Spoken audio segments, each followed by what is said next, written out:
শেখ হাসিনার আমলে ভারতের সঙ্গে সেই বন্ধু দেশের সখ্যতা আর নেই বাংলাদেশের। বরং অন্তর্বর্তী সরকারের মোহাম্মদ ইউনূসের নেতৃত্বে বর্তমানে বাংলাদেশ আর ভারত এখন বৈরী সম্পর্কে চলছে। বলা চলে বাংলাদেশ এখন পাকিস্তানকেই বেশি ভরসা করছে। বলা যেতে পারে পাকিস্তান প্রীতি ও ভরসা অনেকটাই বৃদ্ধি পেয়েছে ইউনূসের আমলে। ভারতের ওপর যে কোনো বিষয়ে নির্ভরশীলতা ধীরে ধীরে কমানোর পথে হাঁটছে বাংলাদেশের অন্তর্বর্তী সরকার।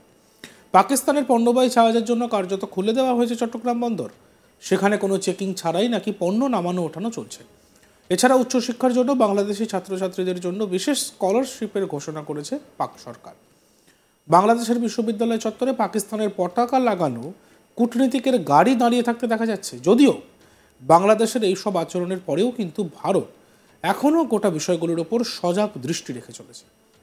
এই পরিস্থিতিতে বাংলাদেশ থেকে ভারতে আসছেন 50 জন বিচারপতির একটি দল, তাও আবার ভারত সরকারের খরচেই। দুই দেশের মধ্যে কূটনৈতিক সম্পর্কে অনেকটাই শীতলতা এসেছে। তখন এভাবে বাংলাদেশের একসঙ্গে এত সংখ্যক বিচারক ভারতে আসার বিষয়টি অনেকেই সন্দেহের চোখে দেখছে। অনেকের কাছে মনে হচ্ছে যেটা সন্দেহ দানা বাঁধার বিষয় একটি। কিন্তু হঠাৎ কী জন্য আসছেন বাংলাদেশের বিচারকরা?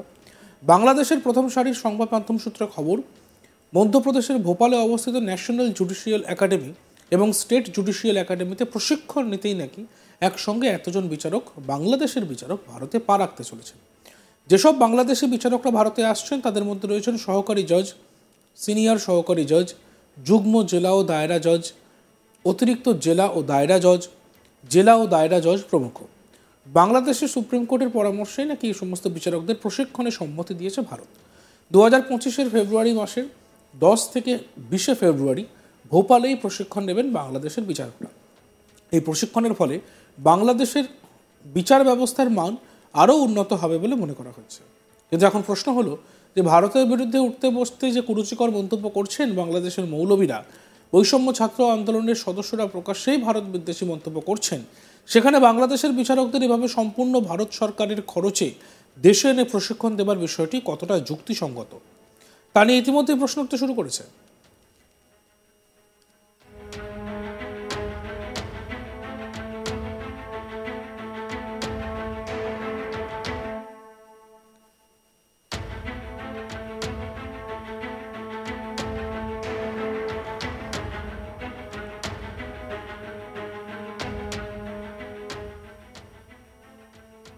বাংলাদেশের বিচার ব্যবস্থার কি হাল সে তো আমরা সবাই দেখতে পাচ্ছি, আমরা সবাই জানি।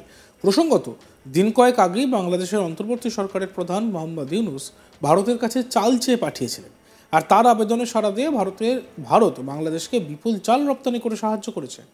ভারতের একটি পণ্যবাহী জাহাজে চাল নিয়ে চট্টগ্রাম বন্দরে যায়। 24,690 টন চাল বাংলাদেশকে পাঠিয়েছে ভারত। সোশ্যাল মিডিয়াতে অনেক বাংলাদেশি ভারতীয় পণ্য বয়কটের ডাক দিয়েছে। তবে এরই মাঝে কৃষি পণ্যের ক্ষেত্রে বাংলাদেশ যে পুরোপুরি ভারত নির্ভর তা বারবার সামনে এসেছে। আর এই আবহে সাম্প্রতিক একটি রিপোর্টে দাবি করা হয়েছিল বিগত কয়েকদিনে বাংলাদেশে 180 টন পেঁয়াজ পাঠিয়েছে ভারত। সম্প্রতি জামায়াতে ইসলামের প্রধান শফিকুর রহমানের ভারতকে হুমকি দেওয়ার একটি ভিডিও সামনে এসেছে। তিনি বলেন দিল্লি থেকে তিনি ষড়যন্ত্রের গন্ধ পাচ্ছেন। মোদী সরকারকে হুঁশিয়ারি দিয়ে তিনি বলেন ভারত থেকে চোখ রাঙিয়ে বাংলাদেশ শাসনের চিন্তা করবেন না। বাংলাদেশের মানুষ নাকি এখন কথা বলা শিখেছে, মানুষকে ভয় দেখাবেন না।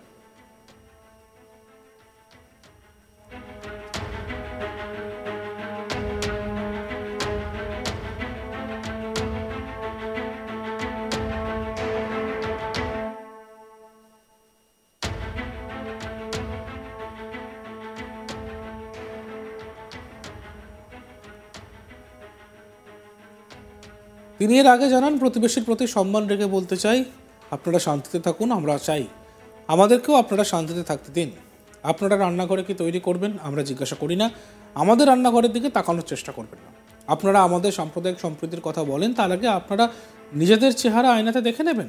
আপনারা সংখ্যালঘুদের সঙ্গে কি আচরণ করেন দেখুন। আমাদের সাম্প্রদায়িক সম্প্রীতির কথা শেখাতে হবে না। যুগ যুগ ধরে এই দেশ সাম্প্রদায়িক সম্প্রীতির দেশ। এই দেশের প্রত্যেকটি মানুষ রাজনৈতিক সংগঠন তার প্রমাণ দিয়েছে। এই দেশে নারী পুরুষ নির্বিশেষে যার যেমন যোগ্যতা সে তেমন কাজ করবে। এখানে ধর্ম লিঙ্গ দেখা হবে না। একটা ভালো পরিবেশ চাই এই জাতি, এই সমাজ, আর এই সমাজে সবাই আল্লাহর সন্তান।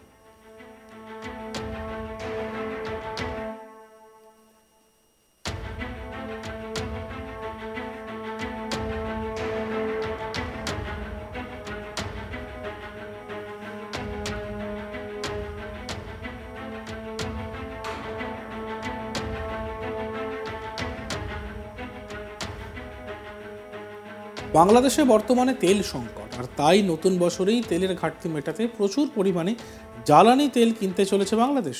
আর তার জন্য ভারতের কাছে হাত পাততে বাধ্য হয়েছে ইউনূস সরকার।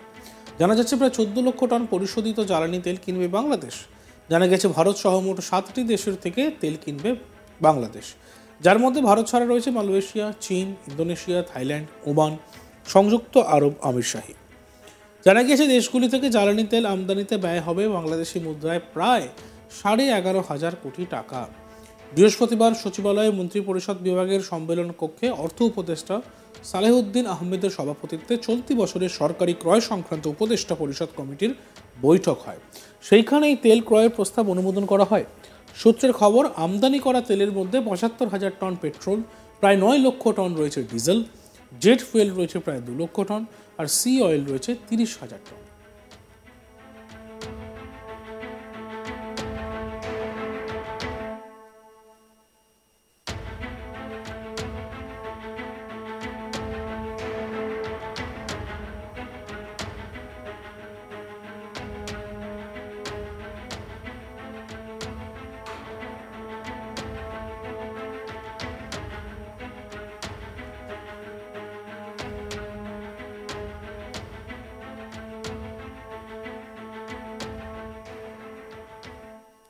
সম্প্রতি জামায়াতে ইসলামের প্রধান শফিকুর রহমানের ভারতকে হুমকি দেওয়ার একটি ভিডিও সামনে এসে সেই ভিডিওটি আমরা দেখব। পাশাপাশি ভারত আমাদের প্রতিবেশী দেশ, আমরা সম্মান জানাই সকল প্রতিবেশীকে, কিন্তু বাংলাদেশকে তারা ভারতের হাতে বন্ধক ইজারা দিয়ে দিয়েছিল। ভারত তার সকল দাবি চাই অথবা না চাই তাদেরকে আদায় করে দেওয়া হয়েছে। তখনকার প্রধানমন্ত্রী বলেছেন, ভারতকে এত দিয়েছি যে ভারত সারা জিন্দেগি স্মরণ রাখবে। এই সাংবাদিকরা প্রশ্ন করেছেন, দিলেন তো অনেক, এখন কি চাইবেন কিছু? তিনি উত্তর দিলেন, আমি ছোট লোক নেই যে চাইব। বারে বাহ, কত বড় বড় লোক। প্রতিবেশীর প্রতি সম্মান রেখে বলতে চাই, আপনারা শান্তিতে থাকুন, আমরা চাই, আমাদেরকে আপনারা শান্তিতে থাকতে দিন। আপনাদের পাক করে কি পাকাবেন আমরা জিজ্ঞাসা করি না, আমাদের পাক করে উঁকি মেরে তাকানোর চেষ্টা করবেন না। আমাদেরকে আপনারা সাম্প্রদায়িক সম্প্রীতির কথা বলেন, ভালো, আপনাদের নিজের চেহারা আয়নাতে একটু এর আগে দেখে নেন। দেখতে থাকুন আজ তাক বাংলা। সাবস্ক্রাইব করতে ভুলবেন না। আমাদের হোয়াটসঅ্যাপ চ্যানেলটিকে ফলো করবেন, ভিডিওগুলো লাইক করবেন, কমেন্টস করবেন, শেয়ার করবেন।